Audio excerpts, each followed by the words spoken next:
All right, hey guys.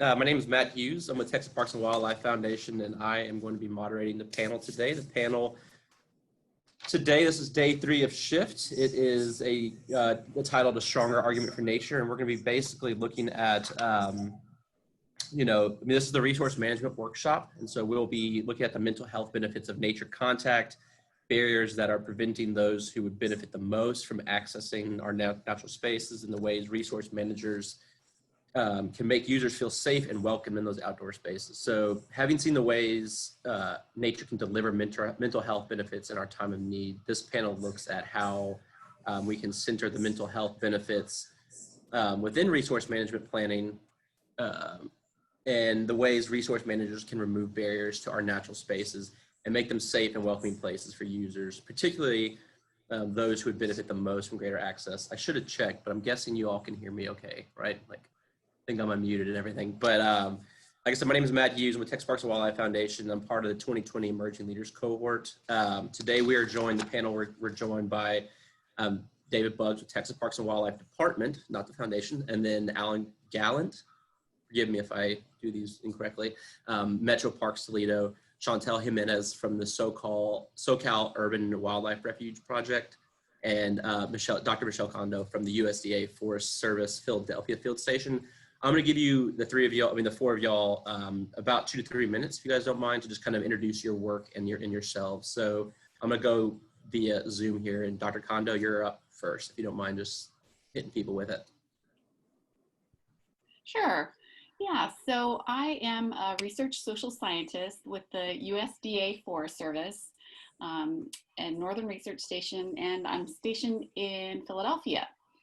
I do research primarily focusing on urban health for the U.S. Forest Service. So not many people are aware the Forest Service supports research in urban areas. While there are around 190 million acres of national forests throughout the country, which we manage, there are also nearly 170 million acres of trees and forests in urban areas. And the Forest Service is committed to sustaining and protecting the health of our nation's forests, all of them, to meet the needs of current and future generations. So I'm glad to be part of that work. So I'm stationed in Philadelphia, where I think, place and all of the aspects of that place can have a really profound effect on human health. So while some places and neighborhoods have some strong effects or while they support health, other parts and aspects of them really detract from them. Philadelphia is one of many post-industrial cities. So just giving you some background on the setting in which I am often conducting my research and where many of my research questions come from. So these cities are dealing with aftermath of many decades of decline in population and resources. And this has impacted some neighborhoods and some folks more than others. So I'm an interdisciplinary scientist. I use my training in engineering and urban planning and now epidemiology and spatial analysis to address questions about how to improve health and safety, especially in urban areas and in underserved communities, using place and nature-based interventions. So this might be vacant lot or housing interventions, and it might also be individual clinical interventions like nature prescriptions. So I tend to focus on violence and stress outcomes, as I found them to be really very relevant to the communities I work with and for. Thank you for that. Alan, I think you're next on my Zoom list. Great. Thanks, Matt. My name is Alan Gallant. I am the Chief of Community Development with Metro Parks Toledo. We're a park district in Northwest Ohio, serving Lucas County. We have about 16, we have 16 parks currently. We have a couple more parks coming online this year. We steward over 12,000 acres, 180 miles of trail, and we've been around for about 90 years.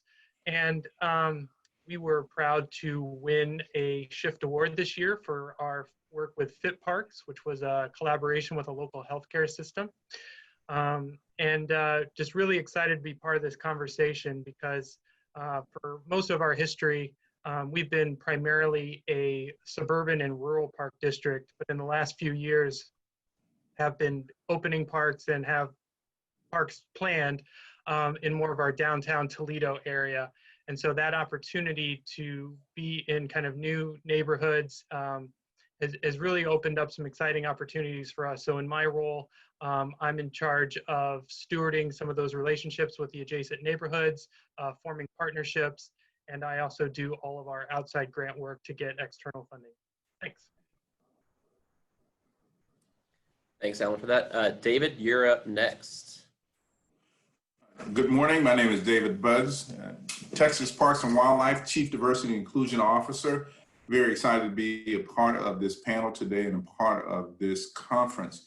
My chief duty is to help create strategies for Texas Parks and Wildlife to engage people of color and people from different diverse backgrounds in our agency, first and foremost, as employment is concerned, and also with education and outreach. One of the things that we focused on more than anything else is how do we create a pipeline of people to come into conservation areas and do this work to add value to conservation. One of the other things that we've been focused on as well, and we participated in something, and we'll talk a little bit more about that later on, is a study by DJ Case, which is called The Nature of Americans, to find out why more people of color weren't engaging in the outdoors. One of the things that we've discovered here in the state of Texas, and first of all, Texas has the second largest population in the US, second largest state population in the US, closing in on 30 million folks. But 86% of those folks live in urban areas, and many of them aren't engaged in a lot of the outdoor activities, or if they are, they're engaged in them on a limited basis. So we are making sure that we're engaged with those different audiences. We've actually created an advisory committee to help us engage better and find out what we can do as an agency to better serve them and to help them to appreciate all those things that are around them in their environment. And again, we're constantly engaging with different communities, providing opportunities and even some funding to a certain level for different groups to create outdoor education and outdoor activities in their particular area. Thanks, David. Appreciate that. Chantelle, you're up next. Good morning. Thanks for letting me be part of this panel. I just want to say right now, I'm actually sitting in a city park. Best plans this morning always fail. Dad got called out to a fire. And so I had to do daycare drop off and then stopped at a park to do the panel in the park. So that's where I am today. Like Matthew said, my name is Chantelle. I work in Southern California and I run the SoCal Urban Wildlife Refuge Project with the U.S. Fish and Wildlife Service, really looking at eliminating barriers for urban residents to get outdoors. And we look at access to public lands in San Diego, but then how can we create community partnerships and relationships with other organizations to have urban residents feel more comfortable getting outdoors and engaging in nature activities for mental health benefits, for conservation stewardship opportunities, for family experiences, really anything here in Southern California. Awesome. Thank you all for introducing yourselves. Real quick, we had someone ask, and David, can you just real quick repeat the name of the study you mentioned a second ago? Someone asked to repeat that. It's called Nature of Americans. If you go out and Google natureofamericans.org, there's a tremendous amount of information out there. Thank you for that. All right, so just real quick before we hop into the actual panel questions, let's kind of highlight for everybody how this is going to work. I'm sure a lot of y'all have participated in Shift before or in the previous days, but we're going to go ahead and hop into panel questions, and then we'll do that until about 9:50, I guess. It's going to be hard for me to remember. I'm on Central Time, so it's 10:50 for me, but until about 9:50. And then once we're done with the panel questions, we will have a small 10-minute break. And then we're going to do the World Cafe breakout sections into 2 rooms for about another hour. And then we'll have the final hour will be wrapping up and coming the roundup and bringing that all back. So without further ado, unless anybody has anything, we are going to go ahead and jump into questions for our panelists. And just as I mentioned to our panelists before, out of respect for each other, let's try and keep our responses to about 5 to 6 minutes per question, so we can maybe add a few questions at the end if we actually have some time. So first off, Dr. Kondo, what has your research revealed about the mental health benefits of nature contact? And if we know there's data supporting nature as a benefit to mental health, what's preventing people from experiencing nature? Sure. Well, that's a lot to pack into 5 minutes, but I will do my best here. So first, nature exposure, and I think we've been talking about this, at least in the sessions that I have been in, we've been talking about all of this evidence about nature exposure and effects on mental health. But nature exposure has been associated with better mental health based on so many different indicators.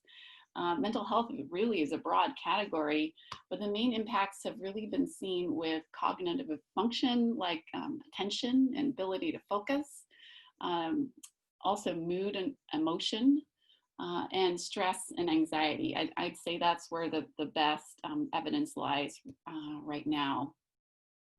My colleagues and I, just to give you some examples from my research, we recently found that mood, or positive, good mood, was significantly enhanced for folks. We used momentary mood response technology to track people in 4 European cities throughout their everyday lives. And so we knew when they were either spending time in or passing through green space, and we would have a little survey pop up on their phones. So we knew about their mood sort of as they went through about their day. So positive mood was enhanced within 15 minutes of spending time in or even just passing through green space in our study. One of my critiques of nature mental health research is that it really rarely pertains to underserved populations and communities. And if I just look at sort of the broad, this population or group of studies that has been conducted so far. And so, I wonder, how can urban nature help reduce inequalities in health and in mental health? And I'm trying to fill this gap. So in my research with residents in Philadelphia, for example, I found that walking near cleaned and green vacant lots, which I'm going to talk about that intervention a little bit later, lowered their blood pressure, which we used as a marker of stress. So compared to when they were in view of vacant lots that weren't clean and green. We also found that for residents living near cleaned and green vacant lots in a randomized controlled trial, that feelings of depression and worthlessness decreased significantly after the intervention. So I could talk about, what about for children specifically, and what are the pathways and all that, but I want to talk about what about the other side. I want to point out that there's potential for negative effects as well. So the way local parks affect residents' mental health is complex. So while presence of natural elements may be beneficial, park safety and maintenance related features are also likely to be important. And so parks or green space that are perceived to be unsafe can be negative, have a negative influence on mental health. So fear of crime or victimization can have negative impacts on our health in general. So it can cause us to stay home and thereby to isolate ourselves, which is really, it's not good for us as we know and we're now learning. Local parks that are considered unsafe have been found to deter residents from walking. So it can reduce our physical activity.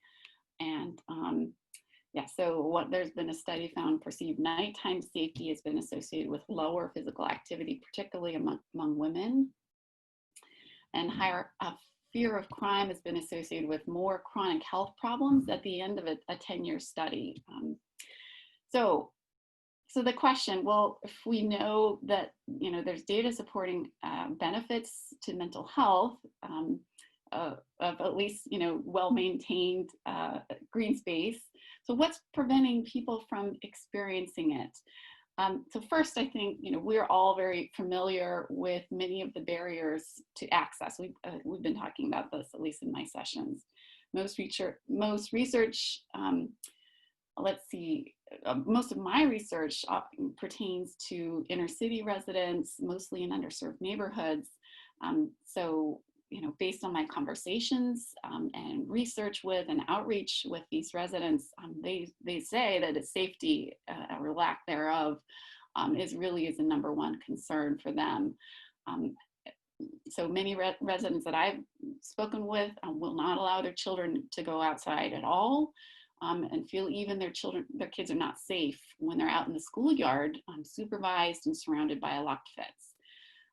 People are busy, they're working multiple jobs.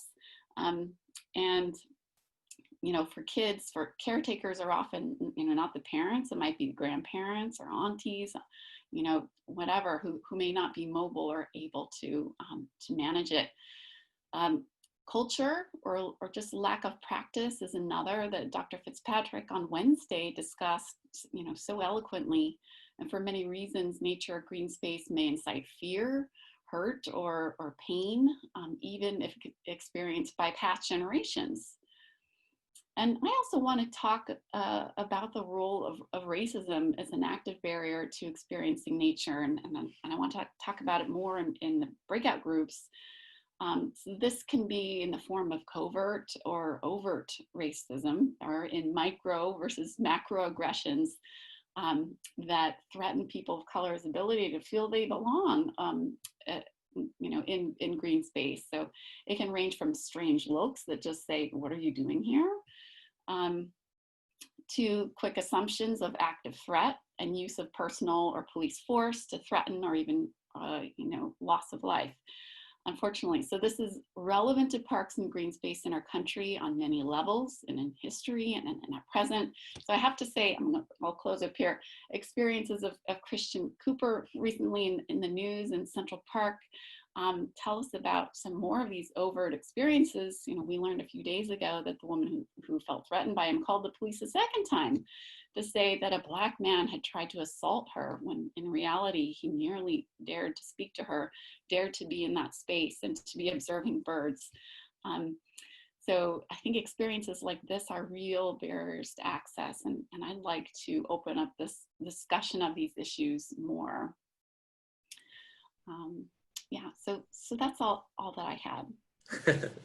Yeah, it's interesting too, right? That you have these green spaces that you're converting, and then you make them really nice and safe and beautiful, and all of a sudden that's like an economic driver, and it causes gentrification to happen. So it's like it's such a tough balancing act there, and we will always want green spaces to be safe. I'm gonna go ahead and turn it over to Alan. Alan, we have a question for you. What are some of the successes Metro Parks Toledo has enjoyed with its park system? And what are some of the barriers you've encountered that, and how are you removing them that are barriers for people to enjoy those parks? Yeah, that's a great question. So when I think about some of our successes, I think what we have really done well as an agency over the last 5 to 10 years is really frame up a lot of our work kind of in 3 buckets of access, connections, and experiences.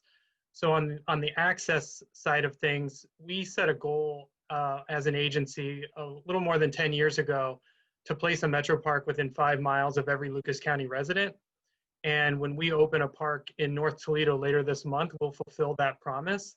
So we really took that to heart. I mentioned, we were primarily a rural and suburban park district, and we realized we were not serving everyone in our county. And so providing those park experiences in close proximity to where people live, we felt was really important. And the whole idea of, connecting people to parks On the connection side, we are really trying to connect all of our parks together through a trail system. But more than that, actually making those connections out into the neighborhood itself. So to make sure people who live in and near these parks have safe access to get into the parks, aren't having to cross busy streets or navigate kind of treacherous situations to get to the parks. And then on the experiences side of things, we really do feel strongly that people value what they're able to experience. So we're trying to find as many creative ways as possible to get people out into nature. So for anyone who's been to Northwest Ohio, it does not get much flatter than Northwest Ohio. But we put in a 13-mile mountain bike course with all sorts of different features because people were having to travel great distances to do this. And the interest in that has been tremendous. We also created the nation's largest publicly accessible treehouse village. So we have these reservable stays for folks to get out and enjoy nature. And we have community days for folks who don't even have to pay to stay in one of these, but just can get out and see what they're like. So we have a lot of great resources here in Northwest Ohio, and we just want to make sure people are able to access them, are connected to them, and can experience them once they get out there. So in terms of some of the barriers, Dr. Kondo, mentioned some of the barriers. I would just add that, we feel that barriers have only been amplified in kind of the COVID-19 environment.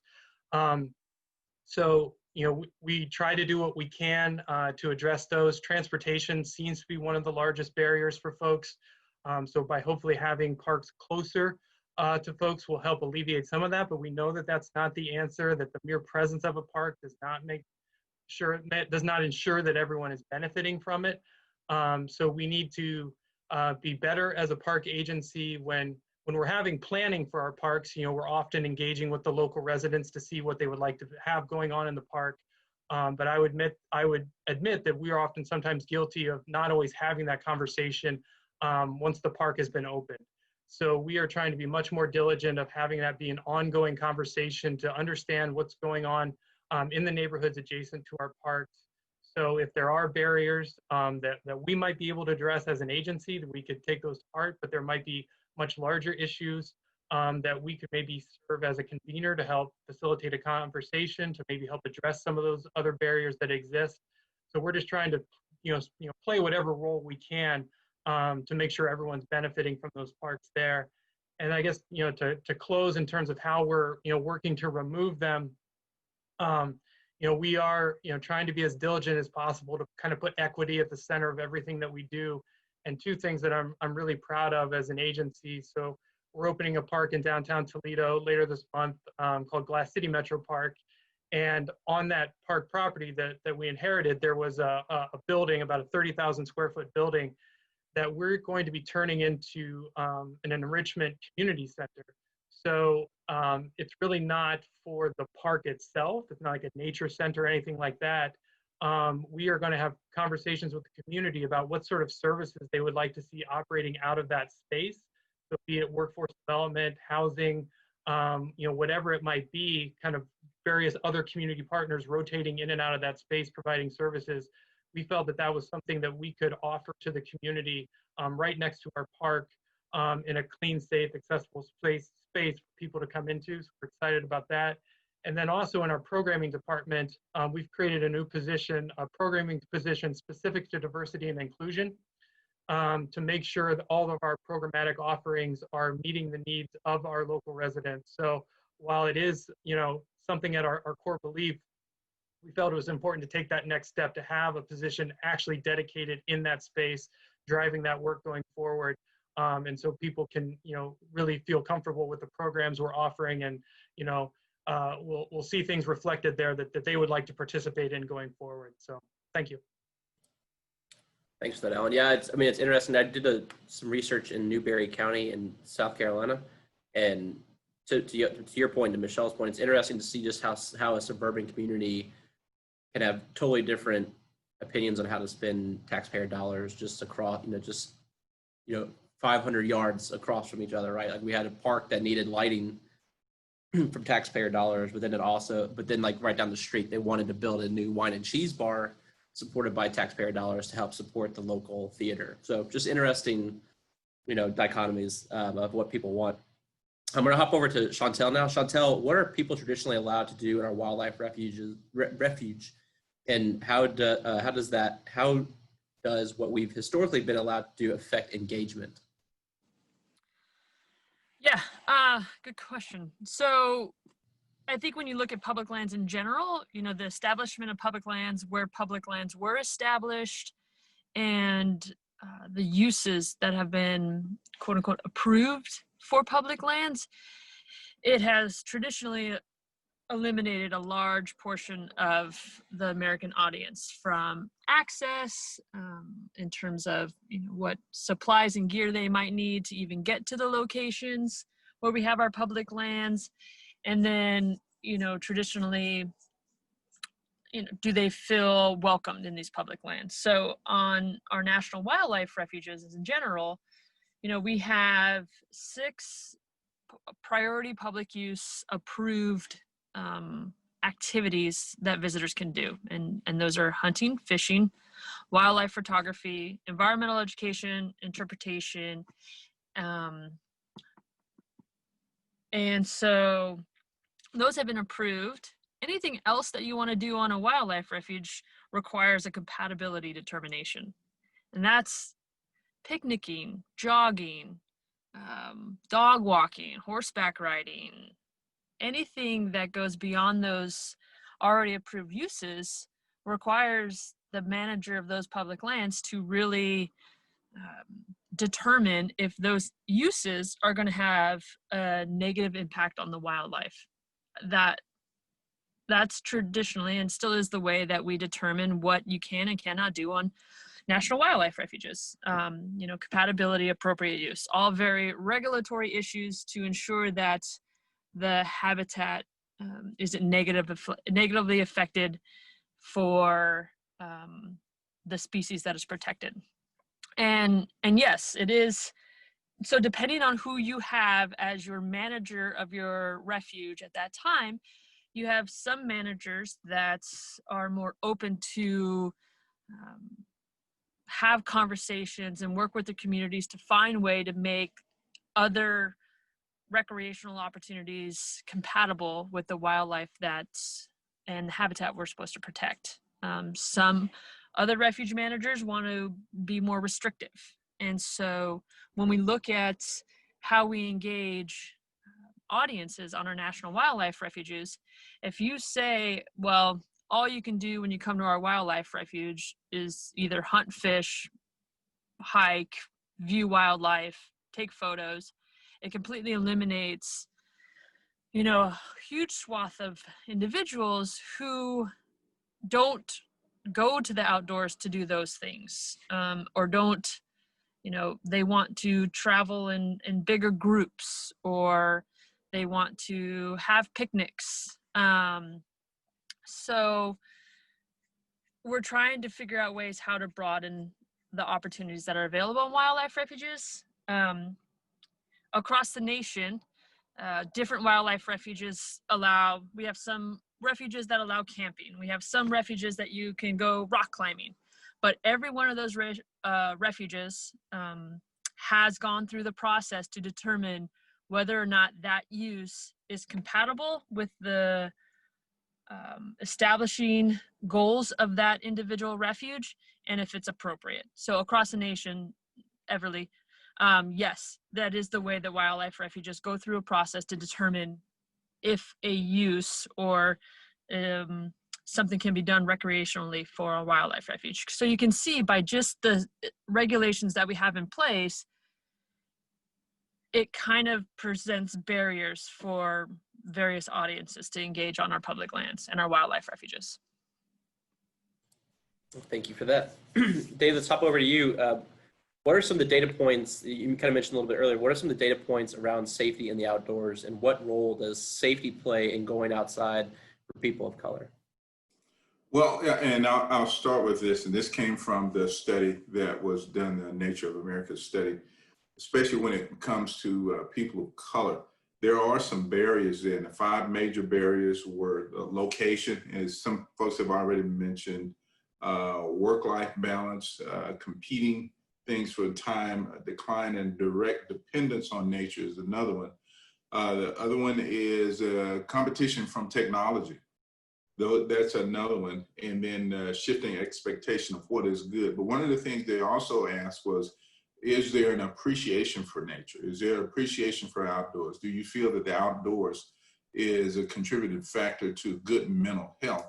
And overwhelmingly, each demographic, be it white, Black, Hispanic, or Asian, all of them said yes. But one of the things that they struggled with, and this was where the differences came in, was around the factor you just mentioned of, is it safe? They talked about taking hikes and going on not taking hikes, but going on walks. And there's a difference there in hiking and walking, even in the nomenclature when you say hiking versus walking, because the perspectives are totally different. Because when you look at a commercial that says, let's go on a hike, most people of color are thinking you strap on 30 pounds on your back, put on some really expensive shoes, and then go walk for 20 miles uphill all the way. Nobody wants to engage in that. They do want to go on walks, but I think Michelle mentioned it earlier, but you have to do it in groups. And a lot of times when you start looking at our parks, one of the big issues that we have, not only in our parks, but a lot of parks, they were constructed for small families. Usually small families, these small families as were described in days before, where there were like 3.5 people in the family. And usually when we go out into nature, it's larger groups because everybody's going, not only because we are very relational, but because there's safety in numbers. One of the other things that came out when they started talking about safety of children in nature, over 80% of the Blacks, Hispanics, and Asians didn't feel that it was very safe to allow your kids to go out by themselves. Their fears were basically, and they had an order of them, not the things that were in nature, but the people that were in nature. It started off with people that might kidnap them, and then it went to traffic, and then it went into some social factors, some different things that were also mentioned a little earlier. For instance, black birders, there's some videos that are actually out there that talk to you about how to bird while Black. It's crazy. So there's a lot of different factors there, but when you start looking at the percentages, and again, it's out there in that study, the lion's share, over 80% of people of color believe it's safe to, it's not safe, it's good to be a part of nature, but also more than 50 to 60% also believe that it's not safe. They don't want the kids going out by themselves. If they go out, they want to go out in groups. Again, the historical parts factor into that. We had a conversation with a gentleman in Mississippi that talked about going to the parks, and he says, you know, when I was growing up, there was strange fruit hanging from the trees in the parks, and that strange fruit was people that looked like him. So that factors into whether or not the outdoors is safe as well. And all of that plays out in the percentages of people that says they didn't feel safe going out to the park. So there is a racial component that's to this. One of the things that I want to add, and I know my time is getting short, is how we overcome that is by us going out and asking those questions of those different groups of what it is that you need in order for us to feel safe, in order for you to feel safe. Now, one of the things that we started doing at Texas Parks and Wildlife, we actually created a co-op grant program. Each year we give away $1.5 million to these underrepresented communities so they can build these recreational areas and activities and programs in their particular neighborhood because they feel safer being a part of their neighborhood and developing their neighborhood versus going to those different places. So we give those funds to them. There has to be a diversity component to those recreational grants, and they have to create something that's going to be beneficial to everybody that's part of that particular community. So that's just one way to do it. There are other ways I'm sure that other folks can suggest, but we've got to create the opportunities for folks to get outdoors and to feel safe. And also recognize when we start talking about nature, we've got to get away from that European perspective of nature is over there, out there somewhere. Nature is everywhere we are. Once you go outside your door, that's nature. But how do you participate in it safely, feel engaged and feel a part of it is going to require all of us getting involved. Thanks, David. I think there's going to be some great breakout rooms here in a little bit. I'm looking forward to those. Let's hop back over to Dr. Kondo. How does cleaning and greening affect crime and violence and stress? Sure.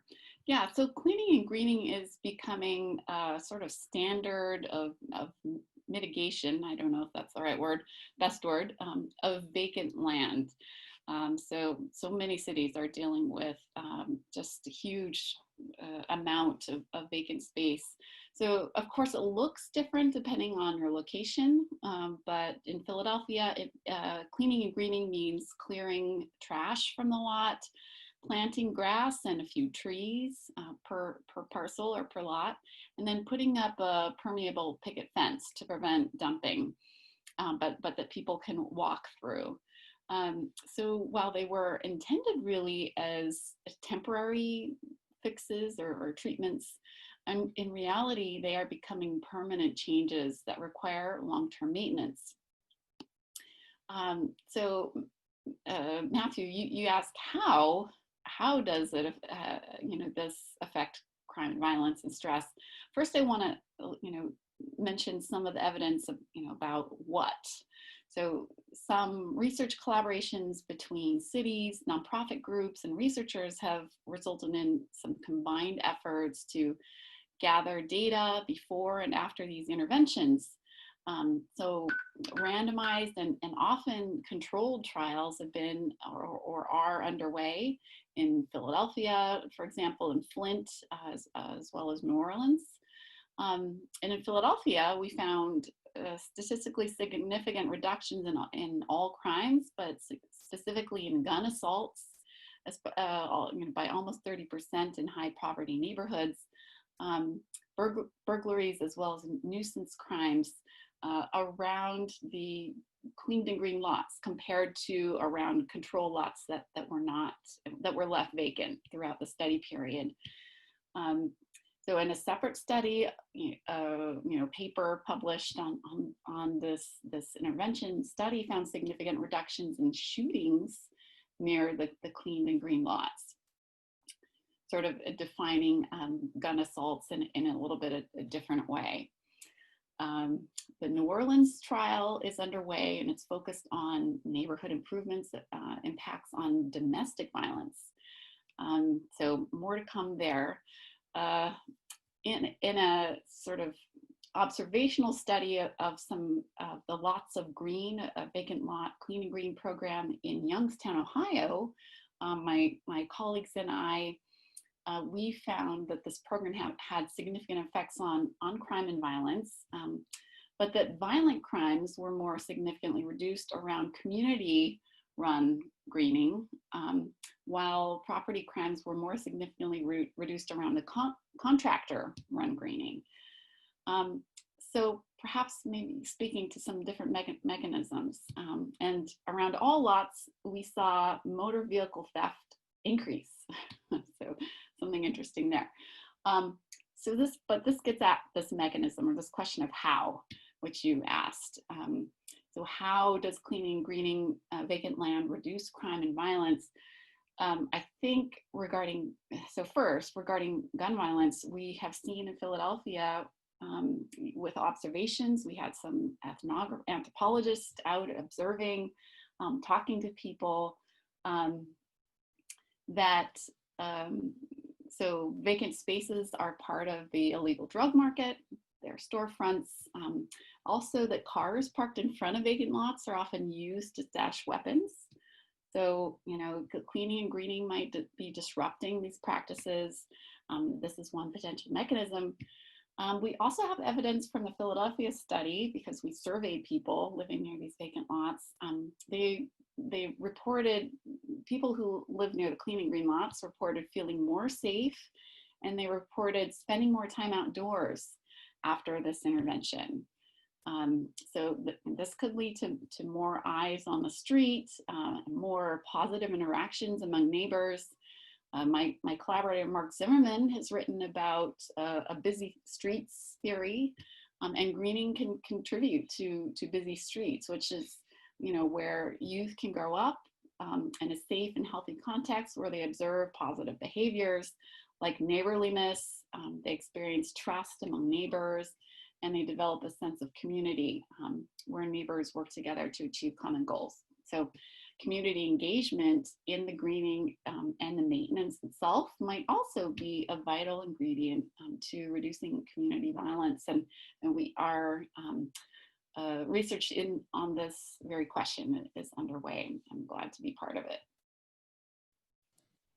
Awesome, thank you so much. Chantelle, how is the SoCal Urban Wildlife Refuge working with partners to address issues of safety?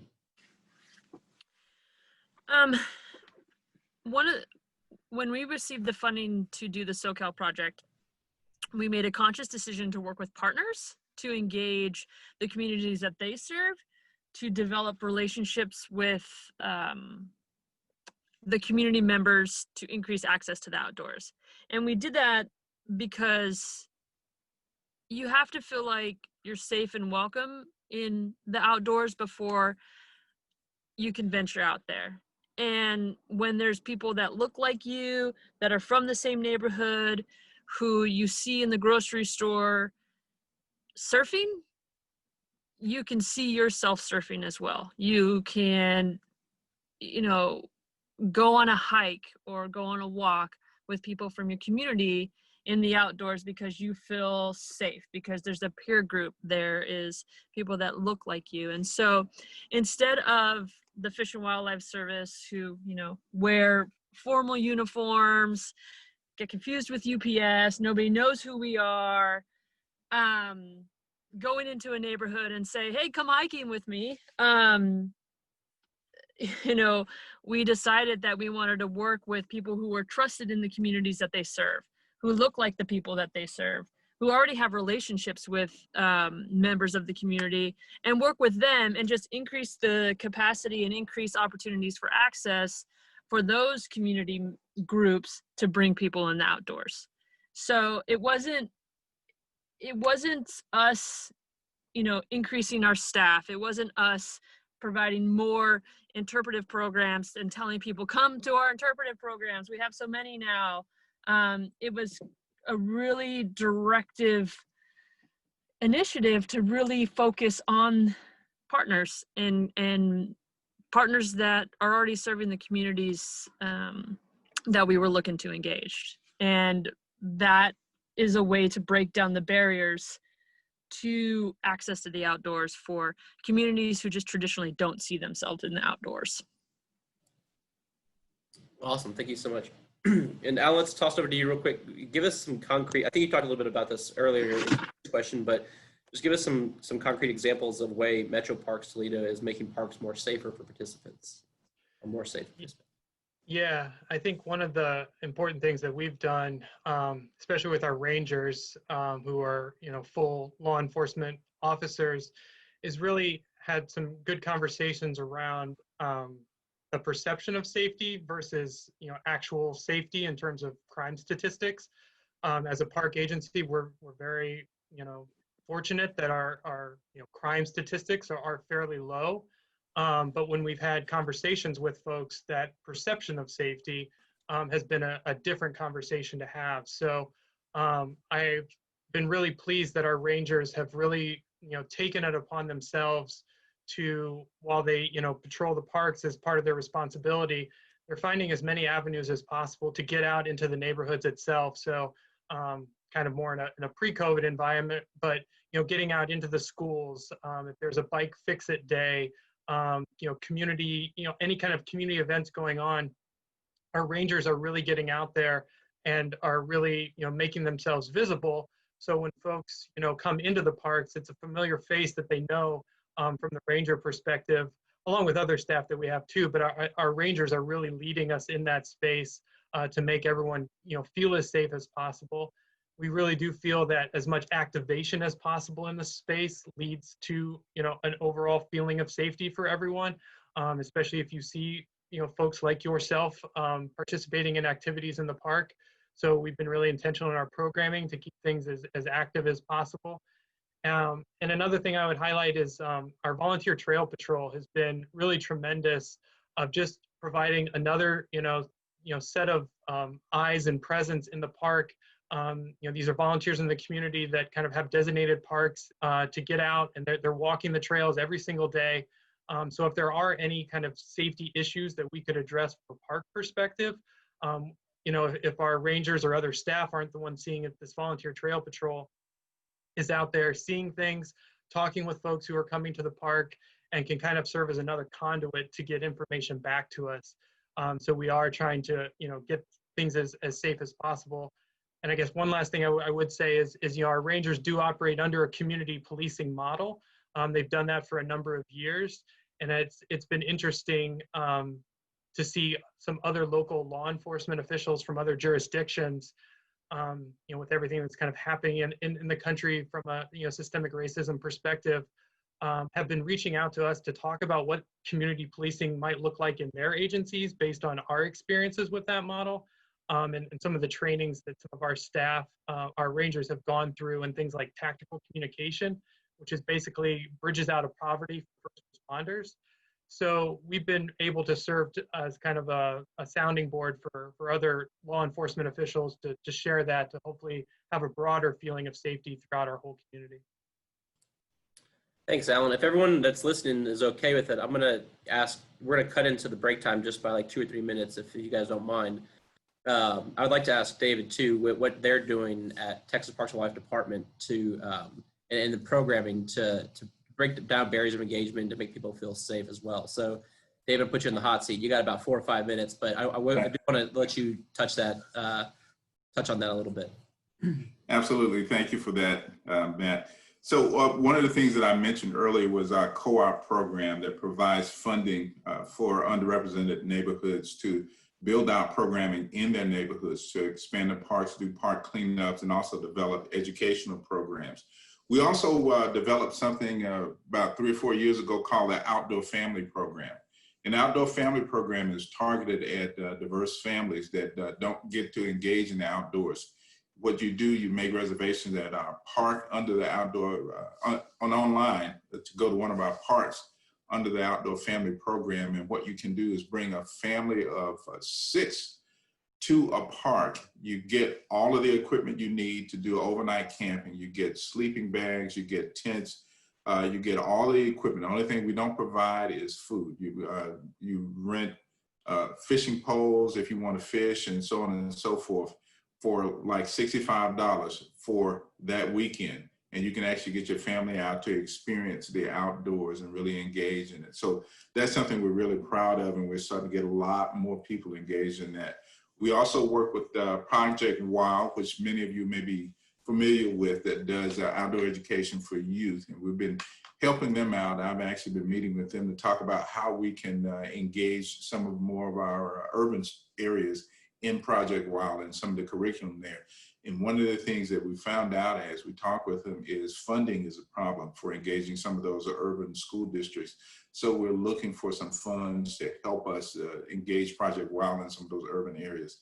Also, we've been working with some schools called the Idea Schools. These are charter schools. They're actually started in the Valley in Texas.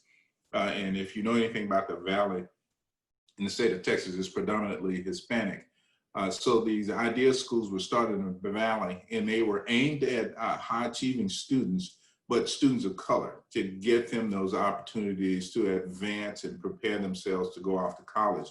So we've been creating videos with the Idea Schools to talk to them about getting outdoors. They actually have a camp set up now, and we participate in that camp, send some of our folks over to talk about, different careers in conservation, but also give them some understanding of some of the different things that they would see out in nature, what it looks like. The other thing that we're doing is we partnered with Children in Nature. Some of you all may be familiar with that, and we're providing a lot of support there, but we're also talking about how we can engage, again, some of those urban communities in Children in Nature and get some of those families out and about and get them to understand the value of getting their kids engaged in the outdoors at an early age. And I won't say last, but this is one of the last I'll share right now, is we're actually in the process of developing what we call an urban outreach advisory committee. And what we're doing is we're in the process of selecting folks that are involved in the community from each one of our major urban areas across the state of Texas. So we're going to have representatives from the Dallas, Fort Worth area, from the Houston area, from the Austin, San Antonio, El Paso area, and so forth. And we're going to, what is it that we can do to help create better programming in some of your urban areas? How can we reach those underrepresented neighborhoods in your particular area? And how can we add value to what you guys are doing when it comes to outdoor activities? So those are just a few things that we're doing right now at Texas Parks and Wildlife. We hope to expand that. If you want to know a little bit more about it, you're more than welcome to reach out to me at david.bugs@tpwd.texas.gov. Hope you're recording it. Thanks, David. Yeah, and so just for people's reference, I work for Texas Parks and Wildlife Foundation. We have a young professionals program, and we're working, we take people hunting and fishing for the first time. And the past couple of years, we've been actively seeking to increase our diversity in that program. So we're working with Outdoor Afro to get some people of color out and hunt and fish for the first time. And that's been pretty successful for us. So I'm going to go ahead and we have break time now. We cut into it by about 2 minutes. We have 8 minutes of break. We'll go ahead and, I guess, turn our cameras off and mute ourselves. You guys go get a refreshment, and then at the top of the hour, we'll get into our breakout rooms. We're now entering the roundup portion of this panel. And again, going back, this is just kind of rehash. This is a stronger argument for nature itself. And I hope you guys enjoyed the panel. I hope you guys got something out of your breakout rooms. So what we do now is we're going to turn back over to the panelists to go through. We each have probably a few minutes to talk about what we found out from our groups and based off of what our questions were that we asked our groups to kind of discuss. And just to kind of tee it off, if you guys don't mind, I'll go first and kind of let everyone know what what that's going to kind of look like. So the question that my groups addressed was, what are you doing as an individual, or what have you done, or what are you prepared to do to help new users enjoy safe spaces in the outdoors? So let me change this. Yeah. So we wanted to look at, not just, what are people doing to, what are organizations and communities doing to help people feel safe in the outdoor space, and then prepare them in an educational way so that they can protect and not do disservice to the environment that they're about to enter into. So a couple of things that we talked about, which were great, is, one, the idea of, like, before we can expect individuals to enjoy our national parks or our state parks or our big open spaces, they need to feel safe in their community parks first. They need to feel safe in those smaller parks so they can have that easier connection with nature, right? If they don't feel safe in those spaces, it's gonna be a lot harder to get them involved in those bigger national park areas. Some things that we thought that I really thought were interesting is the idea of, like, gamification and, using technology in a way to explore outdoor spaces. We talked a little bit about how Pokemon Go and augmented reality allowed people to get involved in the outdoors. And one of the LPs, Lindsay, talked about how they're doing data collection using gamification. So, getting people, making it essentially fun to go out and be in the outdoor space and collect data off their experiences in the outdoors. And, they want to do that to kind of help map the planet, right? And working with Nat Geo and stuff to kind of figure out how we can make it fun to be in the outdoor space and use technology in that way. We also talked about how, and especially in really urban areas like San Francisco, Freddie mentioned how they have things like eco stations, which people can use to, sort their recycling and, get masks and sanitizer. And, they do stuff to, their experience is more urban parks and urban trails, as opposed to the expectation that they're going to go out and enjoy these big national park spaces.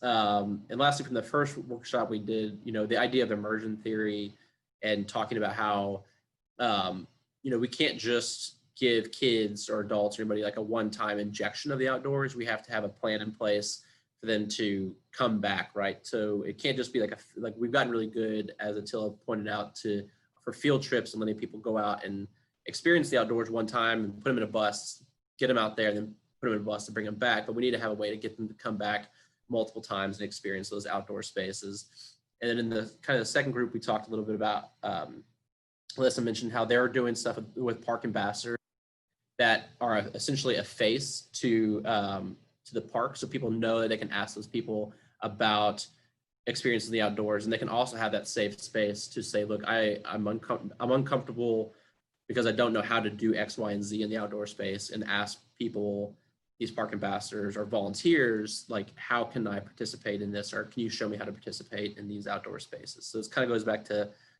David's point with outdoor family and having that kind of connection with the outdoors.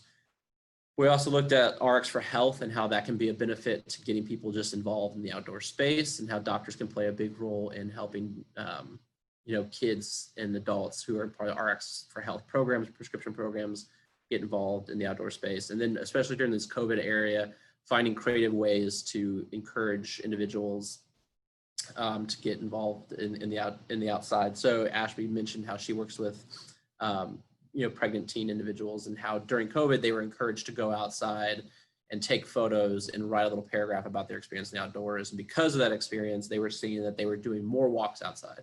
So there's lots of cool things that are going on out there to kind of help prepare people to get involved in the outdoor space and be safe out there. And that was kind of what we wrapped up with our group. So I'm going to go ahead and turn it over to, let's see, how about David? You want to start with what you got from your group?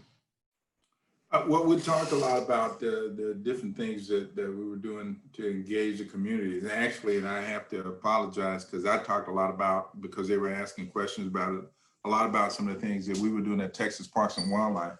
But the general conversation was about how we engage those diverse audiences in the outdoors and what are some of the different ideas. And one really good example was shared with me, with us, around developing a trail, but within that trail, having a drum circle in that trail, because that was something that particular community wanted to have.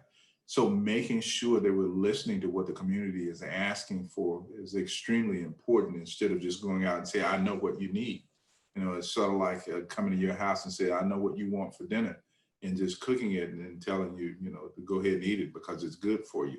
So that was one of the big takeaways that I had from all of our groups, was making sure that we're engaging folks where they are, making sure they have a voice, making sure they're comfortable being uncomfortable, because it's going to require us being uncomfortable so that we can make this thing happen. But we've got to meet folks where they are and let them dictate some of the things that they want to see in their own communities. Awesome. Thank you for that, David. Dr. Kondo?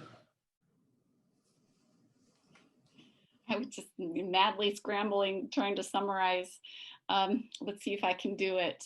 I had some amazing conversations in both groups, and we came up with so much. So the question was, how is racism a barrier to outdoor access or engaging communities of color where you live, and what steps have you taken or could be taken to address those barriers?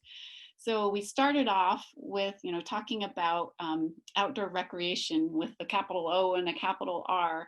I think our conceptualization of it as sort of getting out, into the mountains and, is not necessarily, doesn't have to be the ultimate goal in terms of bringing people to nature. It could be alienating people.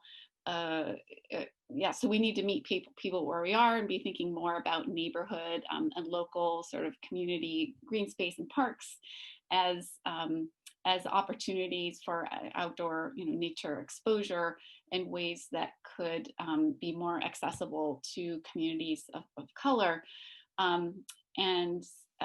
So making nature experiences accessible.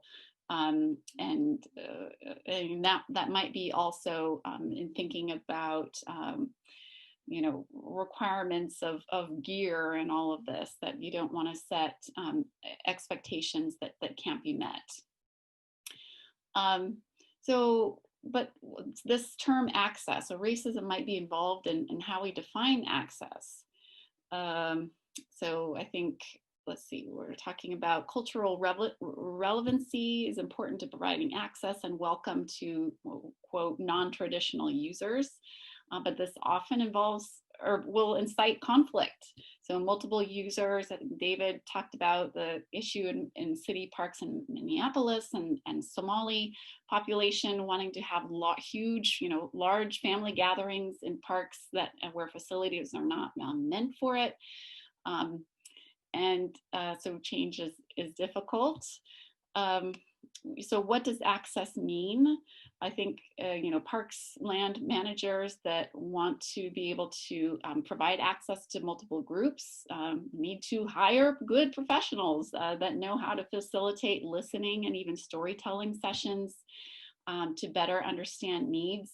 So telling stories, and then, taking not just to hear, how do you want to use the space now?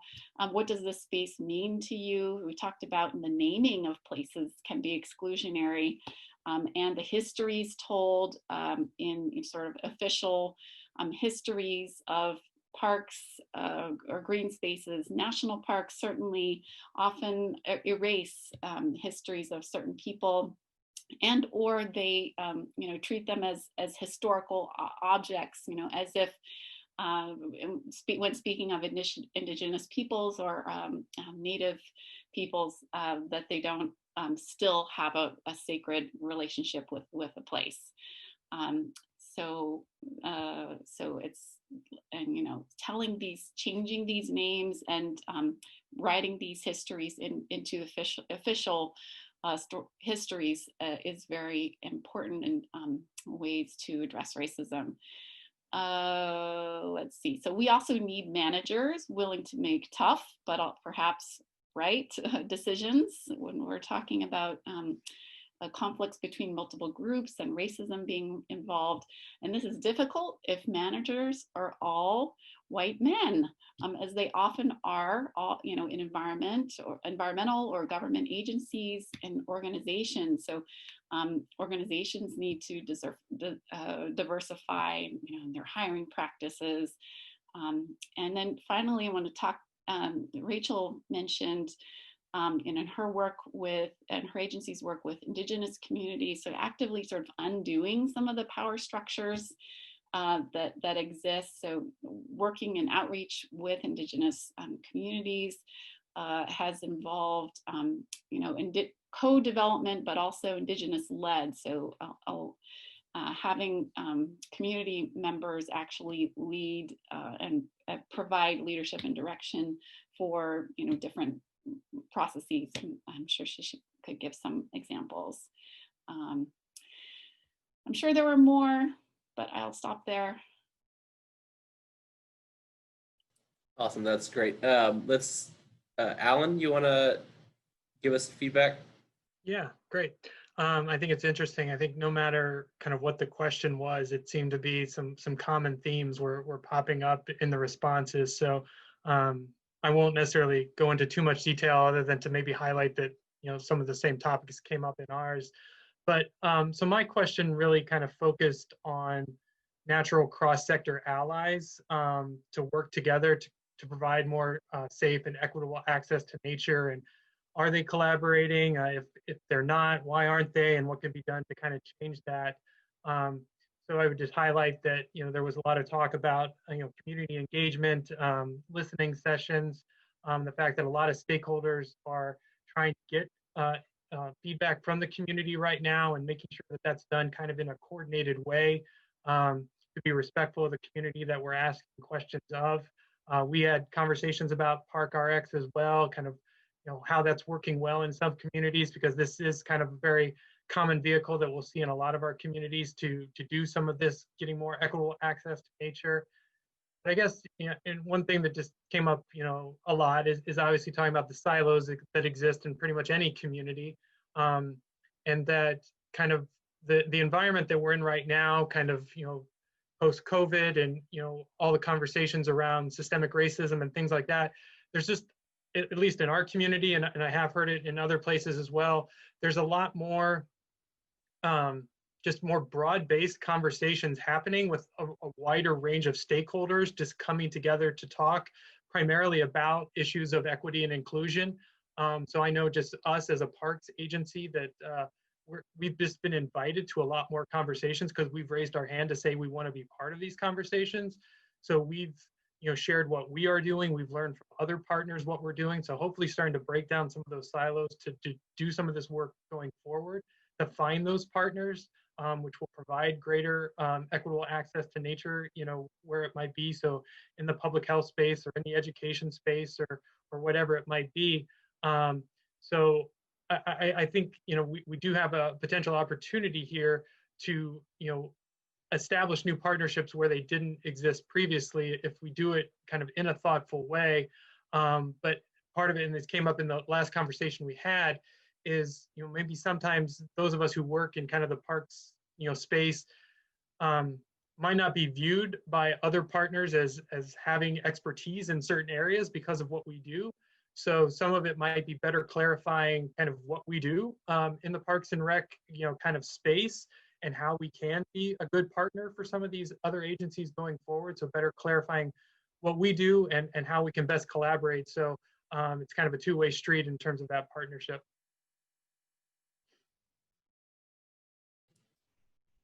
Awesome. And Chantelle, correct me if I'm wrong, but your question was, what did the panel not cover regarding safe access to nature you believe is important? Is that what you guys covered? That was it. And that'd be a good, so I want you to cover that, and that'll be a good way for us to engage everybody one last time after you're done. So go ahead. Okay, perfect. Yeah, so that was the question. And the conversation in both sessions kind of went a little bit about this idea that we've told people to come, we kept parks open, we've have a new generation of people that are visiting our public lands and open spaces. But how do we address overcrowding? How do we address user conflict? How do we address stereotyping users and asking them to do things differently or make sure that you do this in ways that we haven't really addressed in the past, because oftentimes the people that are managing public lands or open spaces aren't trained sort of in that social science human dimension side of things. And when you're dealing with mental health issues or homelessness in urban areas or user conflict and de-escalating issues, how do we address those? How do we manage that in a way that continues to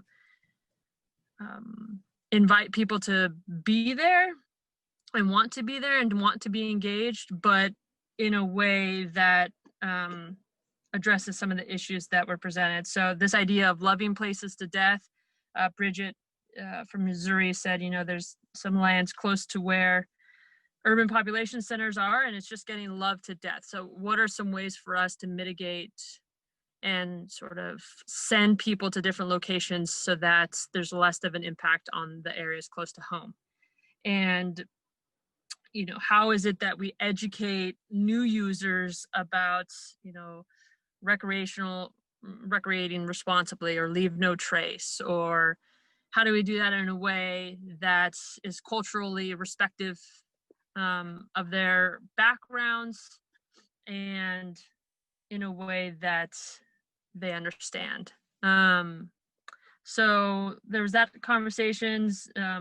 Some Matthew from Washington brought up some issues in terms of like user conflicts and traditional users, hunt and fish kind of opportunities, target shooting in particular, in areas where you're inviting new audiences that might have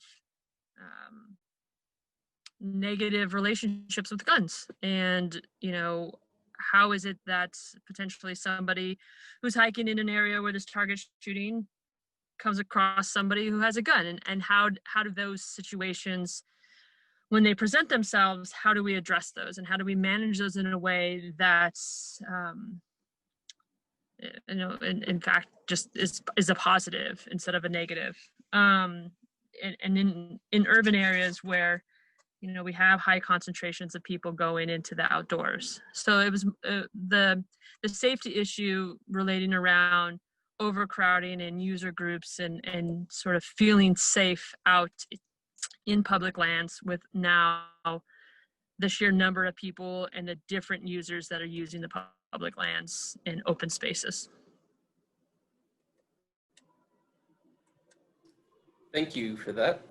So with that being your question, I want to kind of turn it over. So we're kind of done with the roundup, but I want to see if anybody that's watching, if they have any questions for the panel, like what you guys wish we would have covered, or any questions directly for a panelist.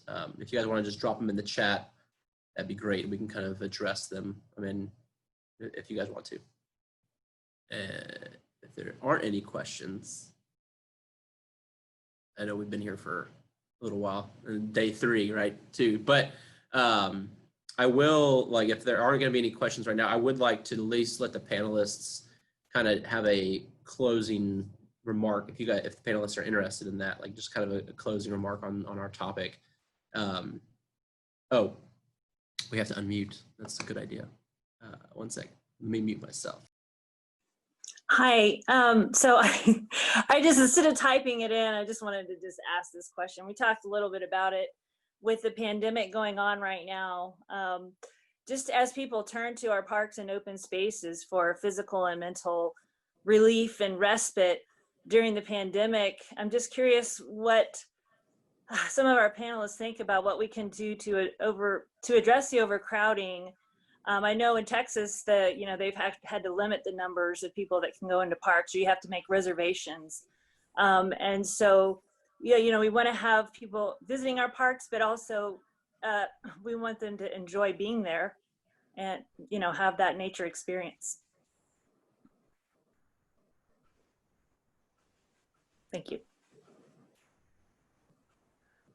I'll jump in first. Yeah, definitely in the kind of early weeks, we were seeing some issues with that, especially with some significant people gathering events, which were happening around the same time in March. There's this annual walleye run, which comes down our Maumee River, and these fishermen, traditionally are shoulder to shoulder along the river, and people are coming from all over for that. And we just had to have an extra effort of presence of our staff and other volunteers out, encouraging folks to spread as much as possible. In the early months, we did have to, we wanted to be careful about how we were limiting people getting out, but we did, in some of our busier parks, did have to close off certain parking areas to minimize the number of vehicles that could be in there. That obviously didn't preclude some walk-in or bike traffic as well too. But for the most part, people have been really good. I shared with one of the breakout groups that we've been working a lot with our local public health, and have authored kind of co-editorials about the importance of social distancing, the importance of masks, to basically, because in the early months there was some concerns that the parks would be closed, and we were advocating at the state level to keep the parks open because we were about the only thing that was open. But the message to the community was that there's some responsibility on the other side there to make sure this is all being done responsibly. So we're doing everything we can on our part, but you as the community, we need your help in this space too. So if you're a local running group that's used to running together, a bicycling group, you're going to have to change some behavior. So we've put up different signs on A-frames along our busier trails, kind of encouraging some of this messaging, especially for youth. We've done a lot of great stuff regarding the importance, because we did keep our playgrounds open, but the importance of washing hands and wearing masks. We have 3 mascots as part of the work that we do, and so we had our mask wearing mascots, and that went over really well. So it's just getting the information out, because we've seen such a surge in usage, and especially new folks coming out. But, you know, and as we know, this is going to continue on for quite a while. Some of it, and it's been mentioned previously, encouraging folks to visit parks that they might never have been to before. So if you're used to always going to your home park, if you're able to go to other parks, these are some of the other great things that are going on. So just providing a suite of options for people, but it is definitely going to be an ongoing challenge going forward, especially here in Ohio as we get into colder months.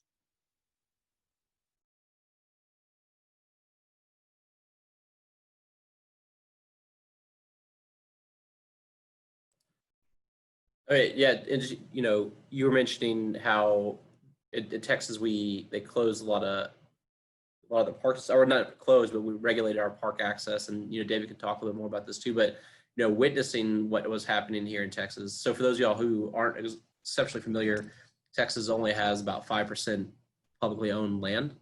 Most of it's privately owned, and so that accessing the outdoors is probably even more challenging in Texas. And then, you know, we saw our first closure happen in March, and then we reopened probably a little too hastily and right before Memorial Day. And in Texas, Memorial Day means floating rivers, and so a lot of people went outside during that time period and enjoyed the rivers. And because of all that social crowding, we saw a lot of misuse of public lands. We saw a lot of misuse of riverways, and then even regardless of whatever the governor would have done to shut down or not shut down state parks, there's still public access through private enterprise, right? So there's still private landowners who are renting out their property for camping or for tube access. So they had to put in a whole different set of policies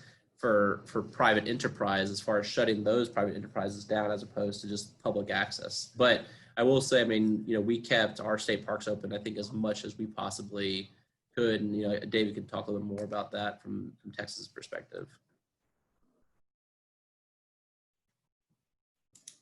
Just to follow up on what Matt just shared with you, we wanted to make sure we accommodated the people, citizenry, because we recognize, you know, Texas is a big state, a lot of people, second largest population in the union. And people were itching to get out and engage. And we wanted to make sure that we accommodated them as much as possible. What we weren't initially ready for is the number of folks that wanted to get out and engage. So we had to regulate the number of folks that were coming out, even to the point when some of our areas we actually had to literally close the park. Because when they initially went out, we did run into what Chantelle talked about, that being loved to death. And we had to go in and do some management and recouping before we were allowing folks to come back into the parks. But one of the things we also did, we started partnering with a lot of the other local parks and sharing with folks where the different access were. And the local media started working with us as well, and just talking about different places you can go and recreate, and what was closed, what was open, but also encouraging folks to follow the regulations.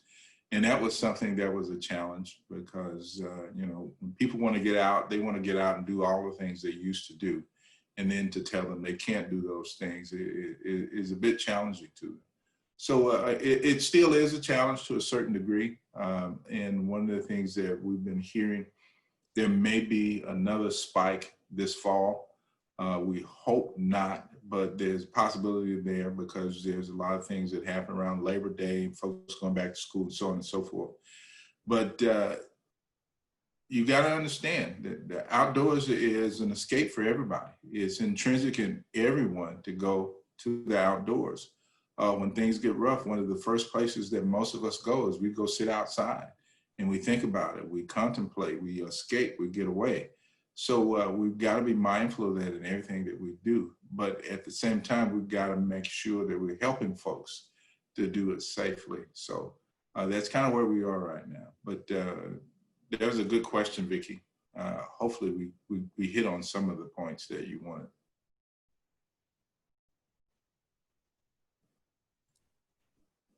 Chantelle, Michelle, either one of y'all want to chime in on that, or you want to move on to a different question?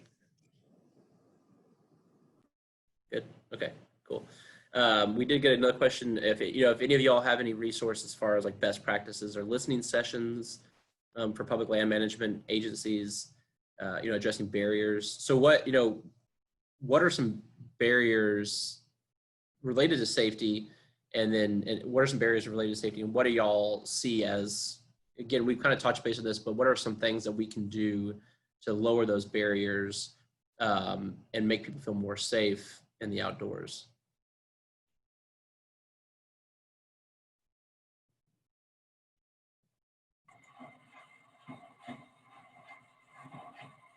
So I don't know if you can hear me, but this is Cynthia Wilkers. That was my question. And I was specifically looking at best practices for hosting listening sessions for Okay. populations, to get that information directly from the populations that we're working with.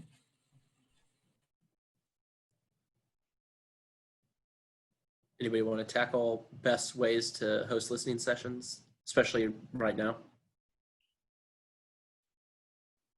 I think in my second group, there were a couple of folks that mentioned or at least one mentioned they had done this, but I'm guessing that it would look different depending on the community that you are wanting to listen to, that there are different cultural practices in terms of social roles and how to ask respectfully and how to communicate. So I'm guessing that it will involve hiring insiders to the community to facilitate that, and so that it would vary. I don't know that I would trust a general toolkit in that case, but I don't know.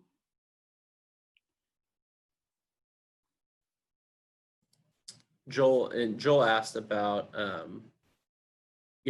residential camping on public lands. Does anyone want to chime in on utilizing public lands in that regard, especially when it concerns the homeless population and their communities, and how you guys balance that use essentially?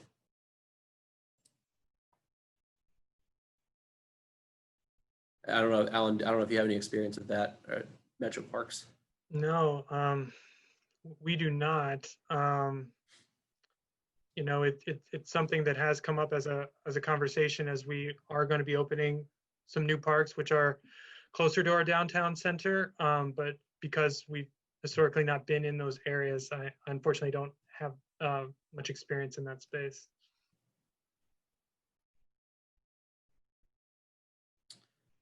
Yeah, I'm sorry. We probably aren't gonna answer that question very effectively. I mean, I could do some anecdotal stuff from the Austin area, but it wouldn't. I don't think it would be very. It'd just be topical. But I am gonna go ahead. I think since we're kind of getting close to the top of the hour, or halfway through, I want to make sure to give our panelists again some closing remark opportunities, if you guys are okay with that. So, Alan, you're on my big screen right now. So if you don't mind, just kind of wrapping up what. Your closing remarks for the panel. Just thanks to Shift for being able to be part of this. Thanks for everyone for their participation. I think the main thing that we keep thinking as an agency kind of going forward is this has all been some very challenging times for folks in our community, and that we need to, as we continue to plan for various things going forward. Something that I keep reminding some of my fellow staff, we get excited about, trying to increase access and offering things, but I think just always being mindful and respectful of the challenges that many folks in our communities are going through right now. And that while we are trying to, provide a lot of different things right now to the community, we can't lose sight of the challenges that a lot of folks are going through. So I say that because, as we're getting excited about opening parks, the lived reality of a lot of folks in our community, that's the furthest thing from their mind right now. So I would just, I think everyone in this, in this conversation has been very mindful and respectful of that, but it's something that I, think about kind of on a daily basis with our work going forward. we're appreciative of the work we're able to do. The pandemic has really, in some ways, kind of elevated our role in the community. And so we're in a lot more conversations and part of a lot more things happening in the community. But with that comes a great responsibility. So that's kind of the main thing on my mind. Thank you, Alan. Chantelle, do you want to leave us with any closing remarks? Yeah, I think, thanks for letting us participate in this. And, from the Shift conference, there's been some really good conversations and coming from the land management side of things and being involved with it for the last 20 years, there are conversations that we have not had in the past. And I think that because of COVID and the social dynamics that are going on in our world at the moment and just everything, there's some really good conversations being had that are going to shift the way that we look at our public lands and open spaces and how we manage them, who we engage with, and really start to shift the way that we do things. Looking at diversity, equity, and inclusion, and what uses and opportunities there are in these lands, and how we manage them differently. And these conversations inspire me to continue to do the work that we're doing in San Diego and with the Fish and Wildlife Service, and to have these hard conversations with the biologists or the managers who, are still a little set in their ways and not sure about what opportunities we have in the current moment to do things and just look at things differently. So I think, walking away from all of this, it just continues to push me to push others for change in how a very slow moving government agency has done things for a very long time, and how we can chip away at shifting the ways we have done things in the past. Awesome. David? Back in 1965, 1966, the national parks put together a plan called Mission 66. And part of Mission 66 was to expand the infrastructure of the National Park Service. But another part of it was to create more public lands for people of color, to engage people of color. And it was a great plan. There were some things that were done, but mostly it was a good plan. But things didn't change because it was, again, a great plan, but folks didn't really get engaged. There was a lot of conversation, really good conversation about it, but folks didn't get engaged. There wasn't a whole lot of intentional efforts to engage those diverse communities. And here we are in 2020, and we're still talking about this. So what I would do, just listening to folks, so there's some really great ideas, some really good thoughts around what should happen and how we should go about doing it. But the thing I encourage everybody to do is let's start putting feet to pavement and start actually executing on some of the things that we've been talking about. One of my big mantras in my agency is something that LeBron James says, let's not just talk about it, let's be about it. And that's what I encourage everybody else to do. Let's not just talk about it. The conversation sounds great, the ideas are great, but let's be about it. Let's actually start moving the needle when it comes to this and measure our progress and report it out to the rest of the public so everybody else can get on board. Again, thank you for the time. This has been great. Let's move this conversation, put some feet to it. Thanks, David. And Michelle? Thank you. So,